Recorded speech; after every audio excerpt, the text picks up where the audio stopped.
خوش اومدید به بررسی کامل تریلر سوپرمن. سوپرمن یکی از محبوب ترین کاراکترهای دیسی به حساب میاد. خیلی هم دوستش دارن، خودم هم یه مقداری دوستش دارم. البته که چون زیاد شبیه به آدما نیست، من کلا قهرمانایی که شبیه به دنیای آدما نیستن، یعنی یه ذره دیگه قدرت‌های ماورایی طوری دارن و اونقدر به دلم نمیشینن. و به طور کلی راجع به سوپرمن کلا این دو تا دیدگاه وجود داره که یا یه سری خیلی دوستش دارن یا اصلا دوستش ندارن و فکر میکنم یکی از قدیمی ترین کاراکترهای دنیای دیسی هم باشه. قبل از اینکه بخوایم بریم سراغ ویدیو، تنها چیزی که من الان میدونم قبل از دیدن تریلر اینه که هنری کویل دیگه نیست و فکر میکنم قراردادش با دیسی تموم شده اگر اشتباه نکنم و تو فیلم ددپول وولورین هم دیدیمش. احتمالاً دیگه قرار نیست با دیسی کار کنه که اومده اینور و نمیدونم، معلوم نیست که خوب باشه یا بد باشه. واقعیتش از الان نمیتونم پیش بینی کنم.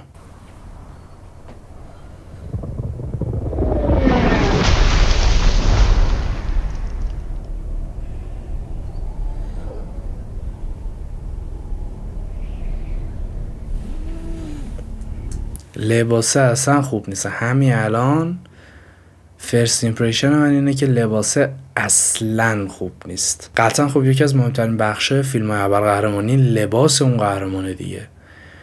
انگار عروسک داری میبینی. نمیدونم، من خوشم نیومد. نظر شما چیه؟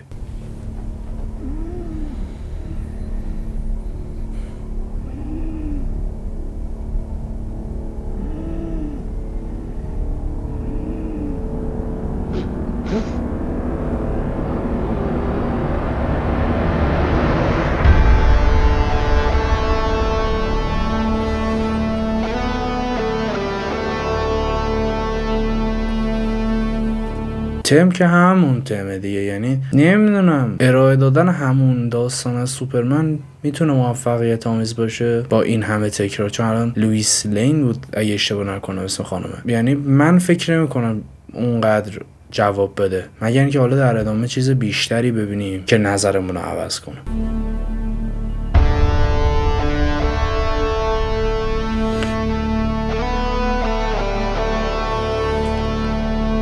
این راجع به فیس، یعنی کلا راجع به آقای بازیگری که اومده جای هنری کویل، اول اینکه تا جایی که تونستن تلاش شده که کاراکتر یعنی فیس اون فرم صورت شبیه خود هنری کویل باشه، که خب چرا باید بره که الان بخواید یکی شبیه به اونو بیارید؟ یعنی این که اصلا کاملا مشخصه که اینا اومدن یه کاراکتری همون مدلی، یه آدم همون مدلی آوردن گذاشتن که بخواد نقش سوپرمن رو بازی کنه. ولی اینکه کلا اون کانسپت سوپرمن داره حفظ میشه، من مشکل ندارم. شاید خیلی جا هم بپسندم اون وفاداری به سنت‌های گذشته رو، ولی به نظرم دیگه 10,000 تا فیلم نباید کاراکتر ساخته بشه. لازمه که یه چیز جدید وارد داستان بشه، یه اتفاق جدید بیفته.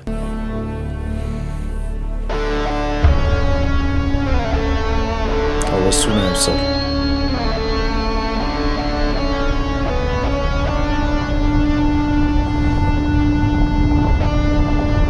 شد.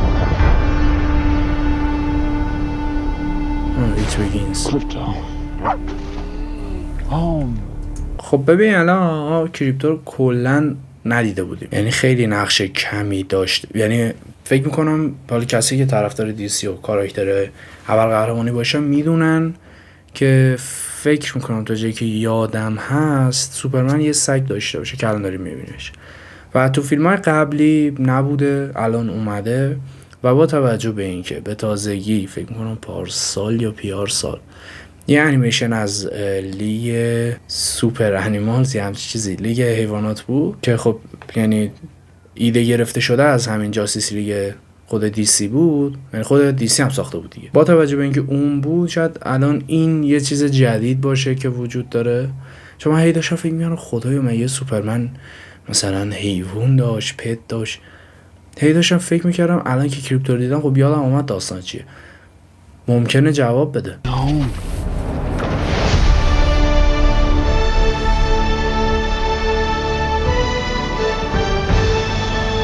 لکس لوتر، خب همون داستان. ای وای چه لکس لوتر بدی،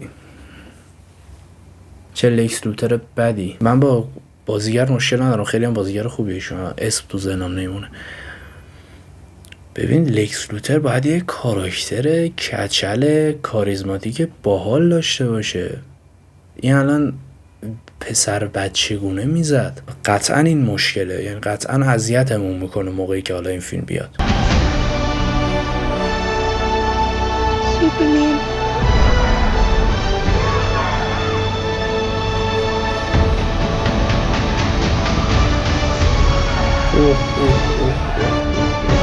خیلی حجم تخیلات داستان زیاده. خب مشکلی نمیشه گرفت، یعنی اوکی هم باش، سلیقه منه که نمیپسندم تا این حد. که داریم میبینیم یه سری از قهرمانای دیسی رو داشتیم میدیدیم، داستان جدیدیه ولی به نظرم درصد فانتزی بودنش زیاده.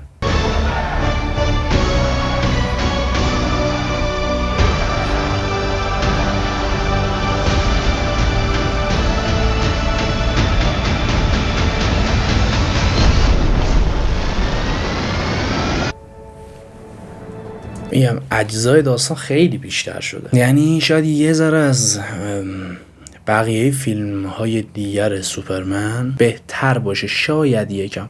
البته اینکه هنری کویل نیست خیلی داره اذیتم میکنه، خیلی، و لباس افتضاح بیشتر داره اذیتم میکنه، شنل مسخره که آرم سوپرمن پشتش خورده خیلی بیشتر داره اذیتم میکنه. یعنی نمیشه این اذیت کردن رو نادیده گرفت و مطمئنم موقعی که میخوام ببینمش پدرم در میاد تا تموم کنم فیلمو. ولی اینکه داستان پروبال بیشتری داره، جزئیات بیشتری داره و یه مقداری شاید متفاوت باشه با داستانهای همیشگی سوپرمن، به نظرم نکته خیلی خیلی مثبتی میتونه باشه، نه اینکه هست، میتونه باشه، تا بیاد و ببینیم چی میشه واقعا.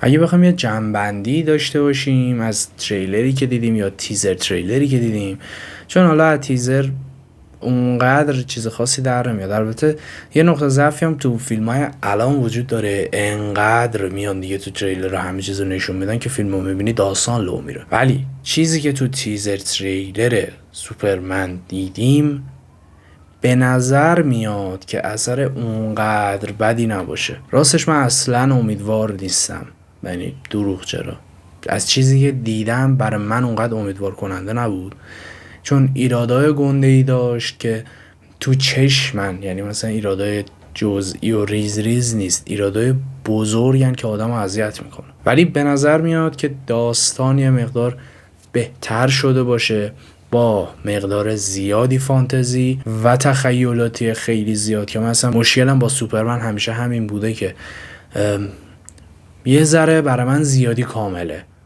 یعنی اینقدر کاملی که شما مثلا حالا بیاید یه ضعف اون کریپتونایت رو براش بذارید، خیلی مسخره است. انگار شما یه چیز کامل رو درست کردید، فقط گفتید خب این که کامل میشه خدا، پس بذار یه نقطه ضعفی هم براش بذاری. نه، من سر همین کلا با کاراکتر سوپرمن اونقدر حال همیشه نمی کنم. گهگداری شاید تو فیلم‌های خاص ازش خوشم اومده باشه یا با بازیگرای خاص، اما اینجا داریم میبینیم که بازیگر که تغییر کرده. اون لوئیس لین هم تو ذهن ما اسمش لوئیس لین بود، احساس کنم اسمو دارم اشتباه میگم، من اگه اشتباه گفتم من معذرت میخوام، ولی اون کاراکترم عوض شده، یعنی اون جذابیت قبل رو ممکنه نداشته باشه و شاید بهتر بود از یه بازیگر شناخته شده تر استفاده میشد. من نمیشناسم، یعنی تصویر ایشون من تو ذهنم ندارم، شاید شناخته شده باشه، خیلیاتون تو فیلم ها و سریال های دیگه دیده باشید، ولی برای من آشنا بود. و در کل اگه بخوایم بگیم آیا خوب هست یا نه، شاید مثلا من از همین الان بخوام یه نمره بدم، شاید 65 یا 60 از 100 بهش بدم. همچین نمره از من الان میگیره. مرسی از اینکه این ویدیو رو تا آخر نگاه کردید. لایک، کامنت، سابسکرایب فراموش نشه. حتما نظرتون راجع به این تریلر برام بنویسید، راجع به اینکه به نظرتون این فیلم قراره چجوری باشه حتما برام بنویسید، من حتما میخونم، جوابم میدم. و همین، دمتون گرم.